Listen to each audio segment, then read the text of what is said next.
বুড়ো বয়সে ভীমরতি। বলি হচ্ছেটা কি? এটা কি মস্করা হচ্ছে? এই পুটি ন্যাপলা ছাড় ছাড় ছাড় ছাড় ছাড়, দাদুকে ছেড়ে দিয়ে পুকুরে নিয়ে গিয়ে কিছুক্ষণ চুপিয়ে রাখ, তাতে যদি পাগলামোটা একটু কমে। ওরে বাবা রে, বাবা রে, গেলাম গেলাম গেলাম গেলাম। ওরে বাবা, কোমরে কি লাগলো রে বাবা? বেশ করেছিস ন্যাপলা, বেশ করেছিস। এবার হাতুড়ি আর পেরেক নিয়ে আয়, তোদের দাদুর কোমরটা একটু সারাই করি। আরে গিন্নি, এটা খেলা করছি না, ব্যায়াম ব্যায়াম করছি।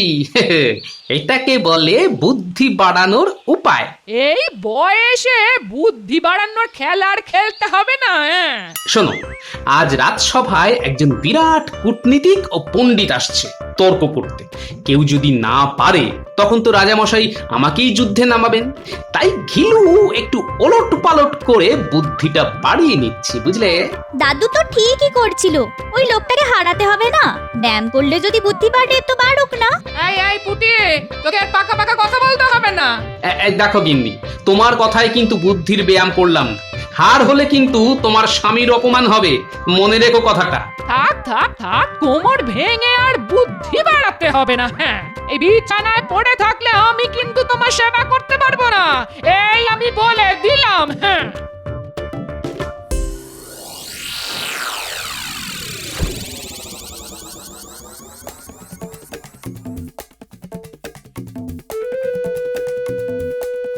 আমায় বাঁচান বৈদ্যমশাই, এই কাল সারা রাত চুলকানির জ্বালায় ঘুমোতে পারিনি। কিছু একটা, ওই বাবারে, কিছু একটা ওষুধ দিন। ওরে বাবা, বাবারে, প্রাণ বাঁচান, প্রাণ বাঁচান আমার। আরে কি হয়েছে সেটা তো আগে শুনি। আসলে চুলকানি হয়েছে।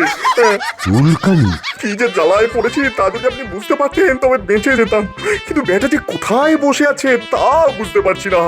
বুঝতে হবে এমন কোন স্থানে হয়েছে যা ওই খালি চোখে দেখা যায় না।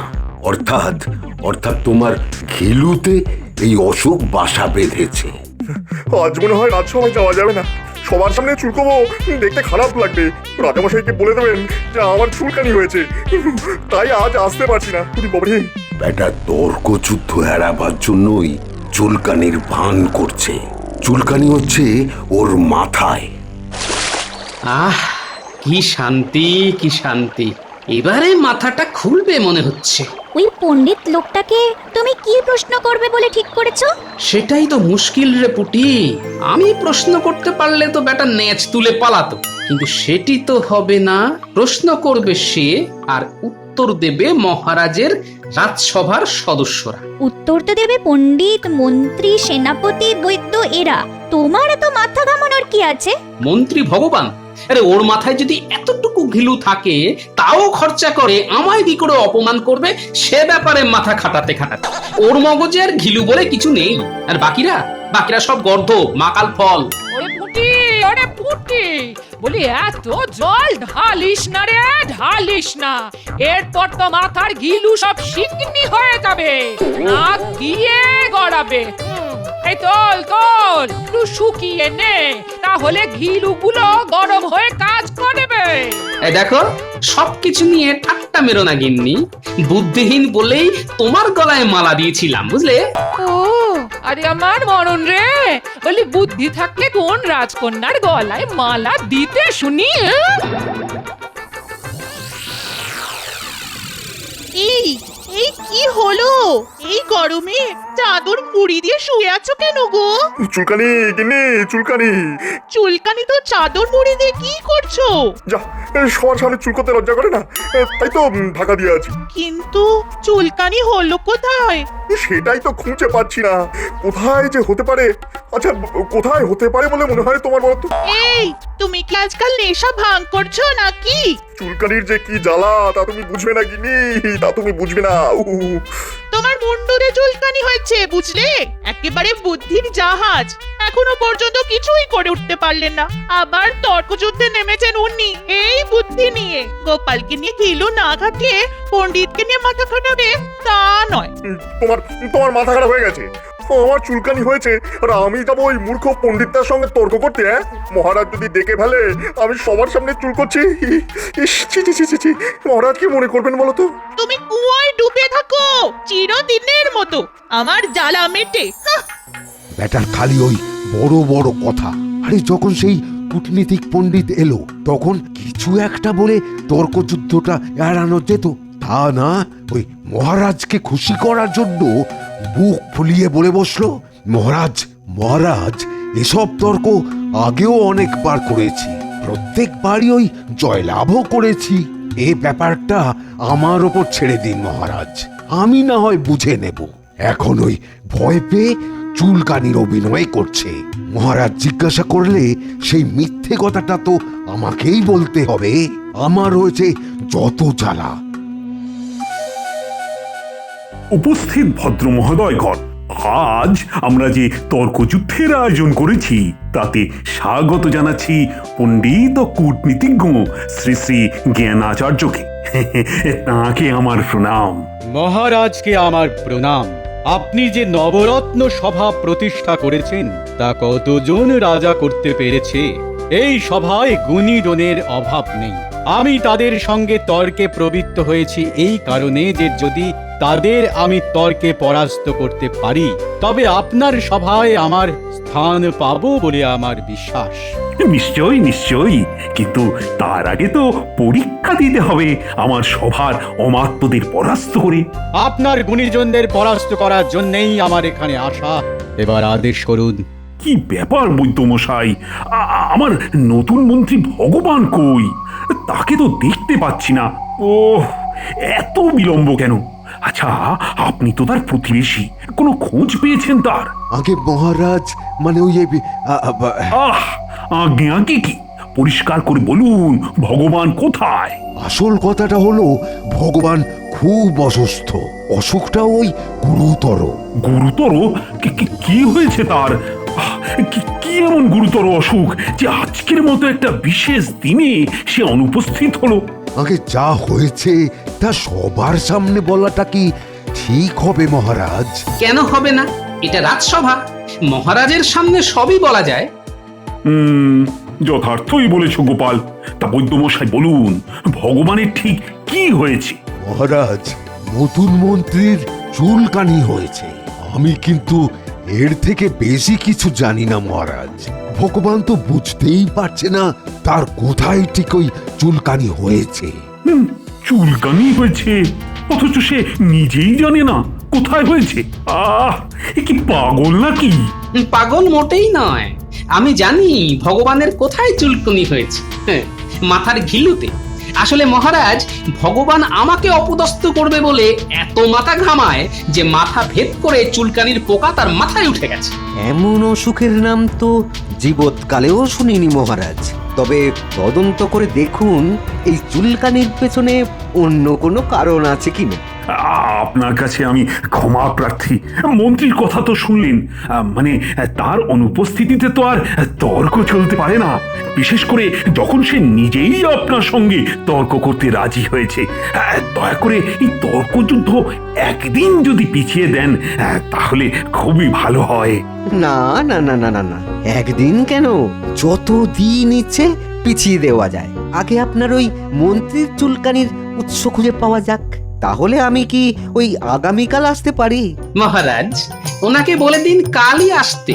মন্ত্রী না থাকলে কি হয়েছে, আমি তো আছি। মহারাজের সম্মান রাখতে যে কোনো কাজেই আমি রাজি মহারাজ। আমি জানি গোপাল, আর কেউ না থাক, তুমি আমার শেষ ভরসা। এই চুলকানির জায়গা খুঁজে পেলে?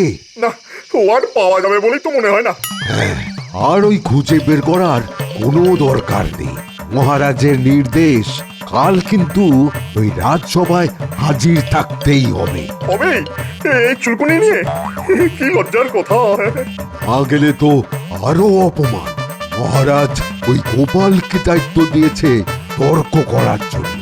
শুধু তাই নয়, ওই গোপাল বলেছে তোমার নাকি মাথার ঘিলুতে চুলকানি হয়েছে। কি এত বড় কথা বলেছে আমায় নিয়ে? মহারাজ ওকে দিয়েছে তর্ক করার অনুমতি? তাহলে তো আমাকে কালই যেতে হবে। হ্যাঁ, যাও যাও যাও। আর হ্যাঁ, গোপাল আর কি বলেছে জানো? বলেছে মন্ত্রী না থাকলে থাকবে না, আমি তো আছি। হ্যাঁ, এই কথা বলেছে বুদ্ধমশাই আমার চুলকনিটা ওর মাথায় দিয়ে দেওয়া যায় না? হ্যাঁ, আগে তোমার মাথা খালি করো, তারপর তো গোপাল। এত চিন্তা করছেন কেন মহারাজ? দেখবেন ঠিক উপায় বেরিয়ে যাবে।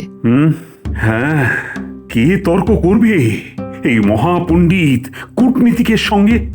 গোপাল তো আছেই, ওর বুদ্ধির কোনো তুলনা নেই। তা তো ঠিকই, কিন্তু গোপাল তো আমার সবার ভাঁড়। ওর সঙ্গে কি মহাপণ্ডিত তর্ক করতে রাজি হবেন? করবেন না কেন?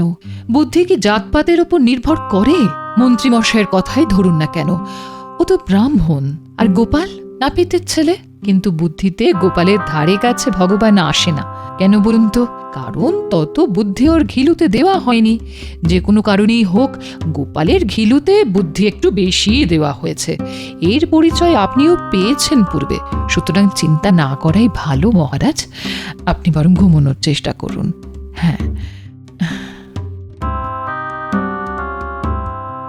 এই বলি, তোমাকে তো কোনো ব্যাপারে এত ভাবতে দেখিনি। কি হয়েছে বলো তো? তর্ক করতে হবে গিন্নি, তর্ক করতে হবে। তোমাকে তর্ক করতে হবে? এ সেই মহাপণ্ডিত যার সঙ্গে তোমার মতো মহামূর্খের যুদ্ধ হবে। সবই ভগবানের ইচ্ছে। পণ্ডিত যেখানে যেতে ভয় পায়, একমাত্র মহামূর্খরাই সেখানে পৌঁছতে পারে গিন্নি।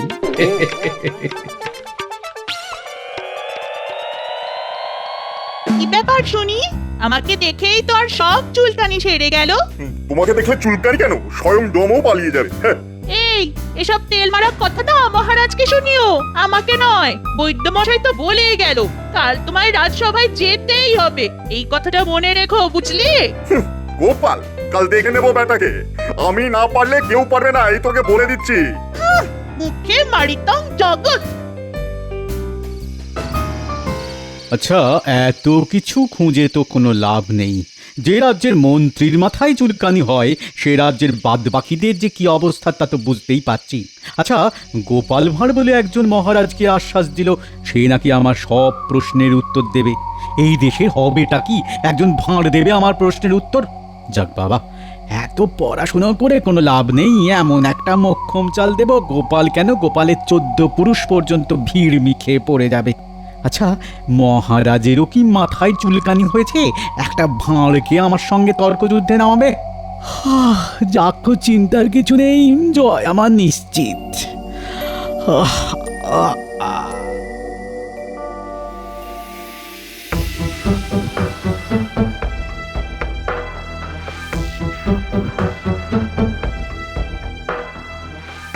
মহারাজ, আপনি এত দুশ্চিন্তা করে ঘুমোচ্ছেন না, এতে আপনার শরীর খারাপ হয়ে যাবে। দেশের রাজা যদি অসুস্থ হয়ে পড়েন, দেশ চালাবে কে? রানী, রানী, তুমি বুঝতে পারছো না, ওই কূটনীতিকের কাছে যদি আমার সভাসদরা পরাজিত হয়, তাহলে সে খবর চারিদিকে ছড়িয়ে যাবে। কি অপমান, কি অপমান! আমি মুখ দেখাও কি করে? এসব আপনি ভাবছেন কেন? আগেই তো বলেছি মহারাজ, উপায় একমাত্র গোপাল। দেখবেন সেই আপনাকে অপমানের হাত থেকে বাঁচিয়ে দেবে। আমার কথায় ভরসা রাখুন, গোপালকে ধোঁকা দেওয়া এত সহজ নয়।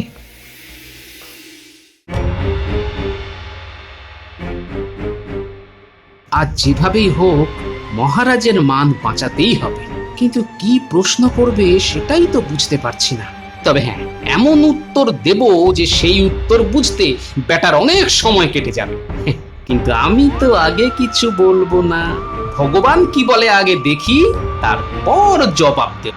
তবে ওই জ্ঞানাচার্যের সঙ্গে আর যেই হোক, ভগবান পেরে উঠবে না, নইলে তার মাথায় চুলকুনি হতো না।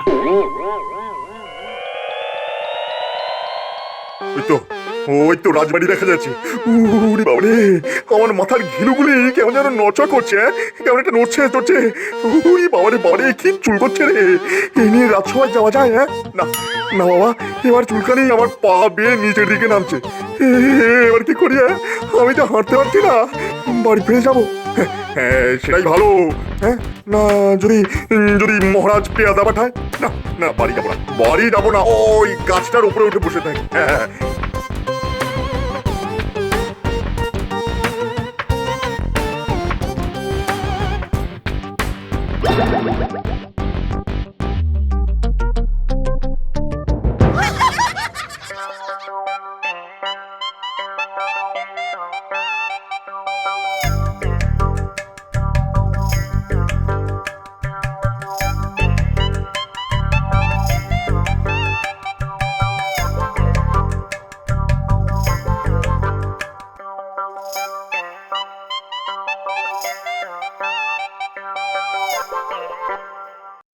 সবাই উপস্থিত?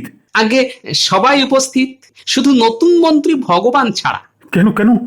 আগে মহারাজ, তার মগজে যে চুলকানি হয়েছে তা মারাত্মক ব্যাধি। এর একমাত্র ওষুধ বুদ্ধি। সেই বুদ্ধি ওর মাথায় ঢোকাতে গেলে আগে তো ভগবানের মাথায় শল্য চিকিৎসা প্রয়োজন। সেটা কিভাবে হবে তা রাজবৈদ্য ছাড়া আর কে বলতে পারে মহারাজ? যা বোঝো না তা নিয়ে কেন কথা বলো গোপাল?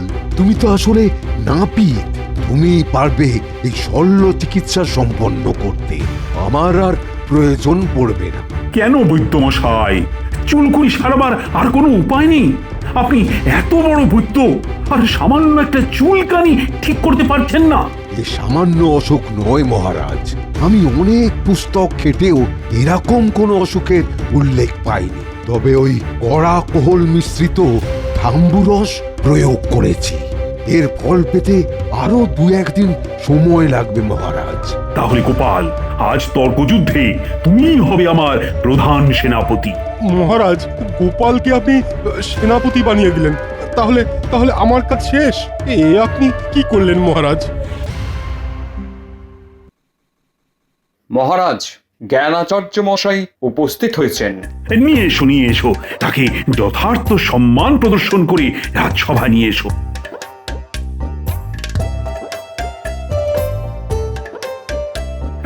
আসুন আসুন আসুন আসুন আচার্য জ্ঞানাচার্য মশাই, আসন গ্রহণ করুন। তাহলে মহারাজ, তর্ক শুরু হোক। এই সভায় সবাই প্রস্তুত তো? হ্যাঁ মহারাজ।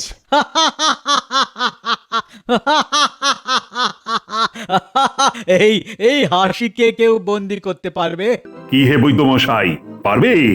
না মহারাজ, শব্দকে বন্দি করার উপর একটা পুস্তক ছিল বটে, কিন্তু এখন ওটা ওই উইয়ে কেটে দিয়েছে, তাই ওই পড়ে আসতে পারিনি। রাজকবি, তুমি পারবে? শব্দ আমি বাক্যে বন্দি করতে পারি, খাতায় লিখি, কিন্তু হাতে বন্দি করতে পারবো না মহারাজ। এবার সেনাপতি, তুমি এত বড় বীর আর সামান্য হাসিকে বন্দি করতে পারবে না? আমি তো আর সেনাপতি নেই মহারাজ, গোপালকে আপনি যে সেনাপতি বানিয়ে দিয়েছেন। তাহলে তো পড়ে রইল একা গোপাল। তা গোপাল, তুমি কি এই কর্ম করে দেখাতে পারবে? মহারাজ আদেশ করলে এমন কোনো কর্ম নেই যা আমি করতে পারবো না। আমাকে কি আপনি এই প্রশ্নের উত্তর দিতে বলছেন? নিশ্চয়ই নিশ্চয়ই। তাহলে মহারাজ, অন্দরমহল থেকে একটা পেতলের কলসি নিয়ে আসতে বলুন।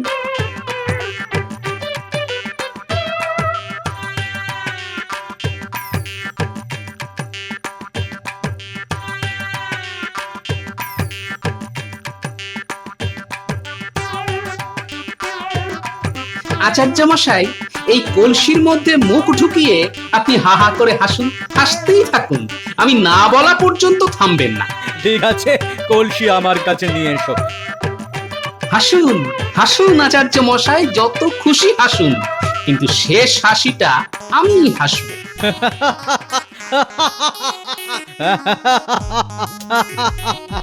মহারাজ, আমি যা বলবো দয়া করে সেটাই বলবেন।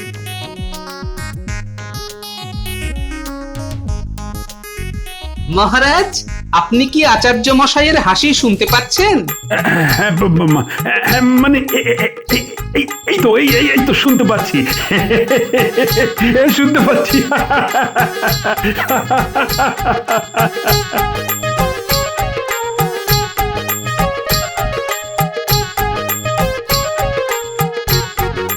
কি বৈদ্য মশাই, আপনিও শুনতে পাচ্ছেন? মহারাজ যখন নিজে শুনেছেন তখন আর আমি উল্টো কথা কিভাবে বলি? হ্যাঁ মহারাজ, এই তো শোনা যাচ্ছে।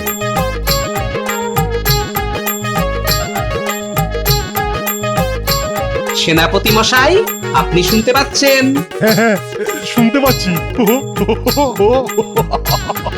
আরে থামো থামো, অনেক শুনেছো, এবার থামো।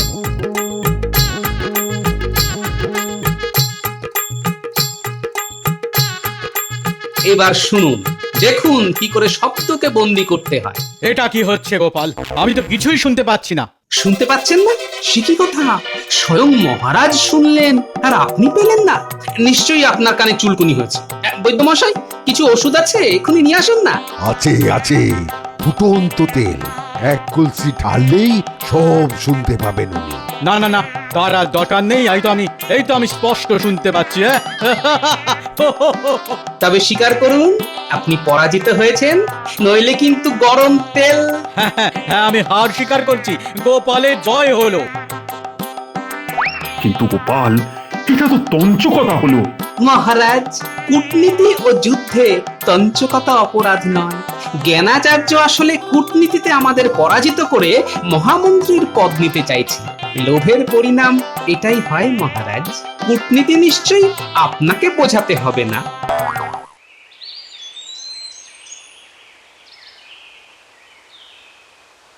ও বৈদ্যমশাই, রাজসভার খবর কি? হ্যাঁ, ওই জ্ঞানাচার্য কি জিতেছে না হেরেছে? হ্যাঁ হেরে হেরে পালিয়ে গেছে। হ্যাঁ, পালিয়েছে? বাহ, ব্যাস কি আশ্চর্য! দেখুন, আমার মগজের চুলকানিও সেরে গেল। তা কার কাছে হারলো? হ্যাঁ, গোপালের কাছে।